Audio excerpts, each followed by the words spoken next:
Hi everyone, this is Penny from Whack-A-Witch Astrology, and we are talking about moon signs yet again. This is my second series about moon signs because there are so many interesting ways that moon signs affect our everyday life and also our life in the grand scheme of things. So I really find that to be beautiful.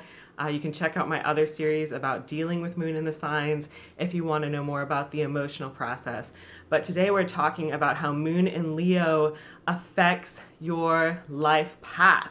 So this series deals a little bit with childhood traumas and how some of our experiences as children, whether they're good experiences or bad experiences, may affect our role in the world as adults. So Moon in Leo, I think, is a fabulous placement. I absolutely love Moon in Leo, and I am very much biased in favor of this placement. But as terrific as Moon in Leo is, that doesn't mean that your life is without hardship. It doesn't mean that it's without struggle. And I think Moon in Leo being such a bright, sunny, happy, joyous placement, people don't usually expect, or they don't really understand the type of pain, the type of trauma that Moon in Leo deals with. And when I was analyzing this placement, one of the things I found to be a common factor in the Moon in Leo's life is they did not have the same type of independence that Moon in Aries children had. They didn't have quite the same expectations, but there was something going on with the parents of the Moon in Leo child that caused that child to have to figure things out for themselves quite often. And that's the parents' attitude about things, figure it out for yourself, kind of do it your own way. And you had a lot of freedoms that other kids did not have, but at the same time you had pressure and judgment surrounding those freedoms, almost like your parents and the other adults around you expected you to find a way to do everything right, whatever their idea of right was, without actually explaining it, expecting you to be more of an adult or be a little bit more clued in on the normal expected ideas of how adult humans should behave. They expect you to just automatically know that. And it might be because your parents didn't have a lot of experience with other children, and maybe they're oblivious or out of touch with what it's actually like to be a child. And that might have something to do with what was going on in their own upbringing, how they were treated as children. It might also be that they didn't have a lot of experience raising children before they had you. And also, they tend to be busy with other things in life, like their career and whatnot. So what you end up getting with Moon and Leo people is these really creative, vibrant, out-of-the-box people who have their own way of doing things, very original, very creative, and they usually stand out in a crowd. Like they're this awesome, beaming light. And even though they were expected to grow up a little faster, the specific type of negligence that they likely experienced as a child causes them to never lose that bit of childlike energy. It's weird because it might have happened for a bad reason, and it might have even happened for a good reason to some extent. But when we're all growing up, most of us have this childlike energy beaten out of us in some way, maybe because we're always told what the right way to do things is. And something about the Moon and Leo's upbringing that didn't really happen. Just didn't happen as much, or at least didn't happen the way that it happens for most people. So you might also have wound up feeling like you got pegged as being rebellious or being disobedient, even when you were trying to be obedient, even when you were trying to behave, and you might have gotten treated like you were kind of a bad egg, a bad apple, however you want to say that. But that's part of the reason why Moon and Leos attract so much energy, even when they're not really trying to. They tend to be showstoppers. They tend to be in leadership positions or positions where they end up being center stage, center of attention. And they do tend to seek out that attention, whether it's consciously or subconsciously. And it, again, probably has something to do with their upbringing. They were probably praised in a lot of ways for being that really cute child, that really smart child, that really creative child, that really beautiful little girl. But then there's other moments that were more serious in childhood that they didn't necessarily get the attention that they needed. But they are really good at attracting positive attention, and they do tend to be very independent.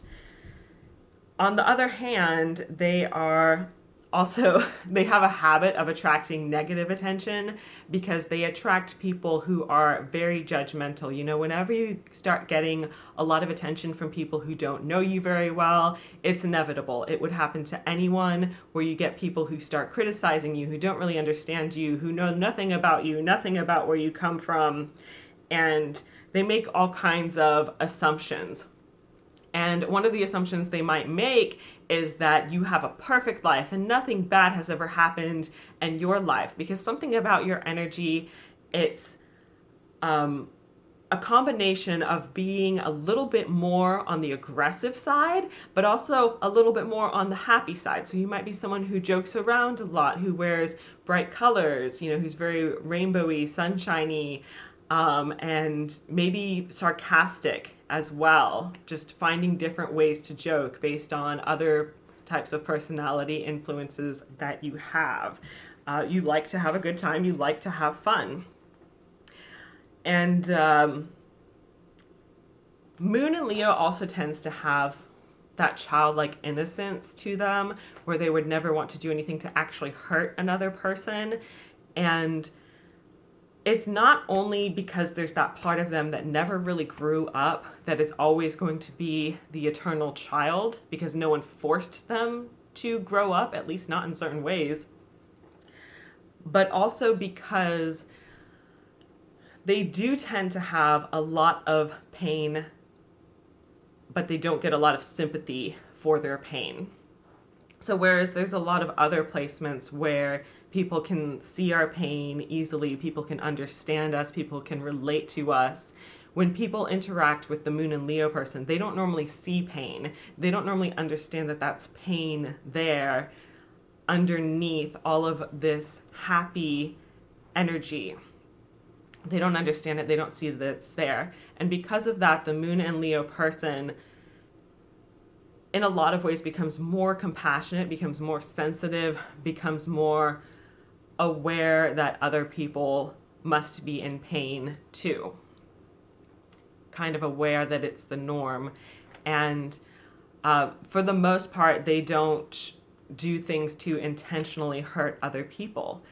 Now, on the other hand, they have blind spots and areas where, like I said, they're almost still a child in a certain way. And they might not recognize the ways that they hurt other people. But it tends to be unintentional. Like, I think a lot of us, we go around policing ourselves about every little thing, constantly asking if what we are doing is wrong.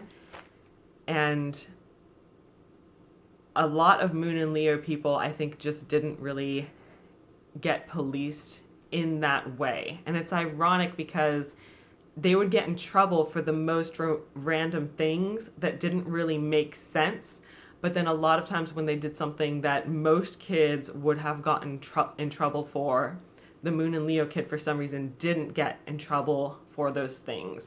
And it's either because the people around them had sympathy for them and made excuses for them, or it's either because the people around them looked at them and said, well, oh, they're so cute, we don't want to have to punish them, we don't want to have to do anything bad to them. But like I said, they would also get in trouble for these other random moments. Like, it's almost like they would get in trouble for not being cute or for doing something that made their family look bad. And it was usually things they didn't even mean to be doing anything wrong. But yes, I've heard so many stories, and so many of them have had such crazy childhoods. So that even when the Moon and Leo person becomes insanely hardworking, insanely successful as an adult, there's a lot of ways in which they never seem to really grow up. And I'm not saying that in a negative way at all. I'm saying that they hang on to that childlike creativity and that childlike energy that most people have emotionally and psychologically beaten out of them. Yeah. So I also consider Moon and Leo people to be very brave and be very good at staying true to themselves and not losing themselves. You might have other placements in your chart that make you more adaptable and that for other people would normally make them lose themselves, but Moon in Leo usually has such a strong, unwavering sense of self that they know they can get away with it, even if other people are going to be mean, are going to be judgmental, are going to be cruel, and are going to try and stop them from being themselves. So you will likely end up with some type of creative type of career path, no matter what that might be. And yeah, I hope this video helped you understand your Moon in Leo a little bit better. And make sure you are subscribed to my channel so you can see more videos. If you are wondering what my website is, it is www.penny/astrology.com, and the link is in the description below.